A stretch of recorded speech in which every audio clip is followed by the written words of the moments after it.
তৃণমূলের কর্মসূচি চলাকালীন কালো পতাকা দেখিয়ে বিক্ষোভ কৃষ্ণনগরের সাংসদ মহুয়া মৈত্রকে। নদিয়ার কালীগঞ্জের পলাশীতে বিধায়ক আলিফা আহমেদের বাড়িতে তৃণমূলের কর্মসূচি ছিল। বিক্ষোভ চলাকালীন গো ব্যাক ও চোর স্লোগান দেওয়া হয়। চলে ডিম বৃষ্টিও।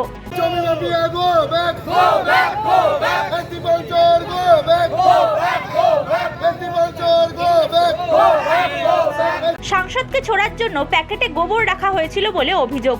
দলীয় কর্মসূচি চলার সময় হামলা হয় বলে অভিযোগ সাংসদ মহুয়া মৈত্রের। বুধবার কালীগঞ্জের দলীয় কর্মসূচিতে পলাশীতে বিধায়ক আলিফা আহমেদের বাড়িতে যান কৃষ্ণনগরের তৃণমূল সাংসদ মহুয়া মৈত্র। অভিযোগ, কর্মসূচি চলার সময় বাইরে মহিলা ও পুরুষদের জমায়েত হয়। প্রত্যেকেই বিজেপি কর্মী বলে অভিযোগ মহুয়ার। পরিস্থিতি বিগড়ে যাওয়ার আগেই নিজেই সমাজ মাধ্যমে ভিডিও করতে থাকেন সাংসদ। সাংসদের অভিযোগ, প্রশাসন নির্বাক।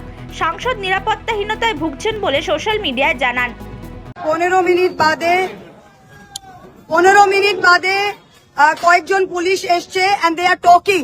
ওদের সরাতে পারছে না, কিন্তু क्या हुआ? সরাতে পারছে না কিন্তু।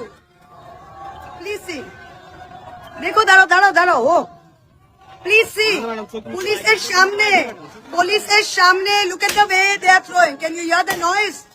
আওয়াজটা শুনতে পাচ্ছেন? জাস্ট সি, 3 তলার ওপরে কিভাবে ওরা পেয়েছে। সিআরপিএফ এর সামনে, সেন্ট্রাল পুলিশের সামনে। দেখুন আপনারা। सिद्धिनाथ गुप्ता जी, डीजी साहब, प्लीज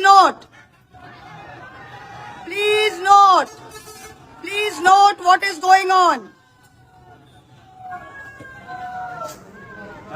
Just see, ঠিক আছে, লাগুক না, প্রথমে বন্ধ করো না। I want to stop. দাঁড়াও না, হাতা লেগেছে। দেখুন, পুলিশ হ্যাজ ডান নাথিং। দেখুন, ওরা দেখে যাচ্ছে। প্লিজ নোট, 4টে সিআরপিএফ দেখে যাচ্ছে। They are doing nothing. I want all of India to see this.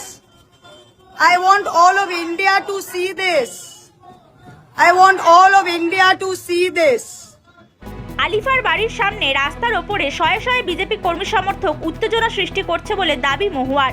Alifa আহমেদের দোতলা লক্ষ্য করে ছোড়া হয় ডিম। ঘটনাস্থলে পৌঁছেছে কালীগঞ্জ থানার police. Bureau report, Hindustan news point.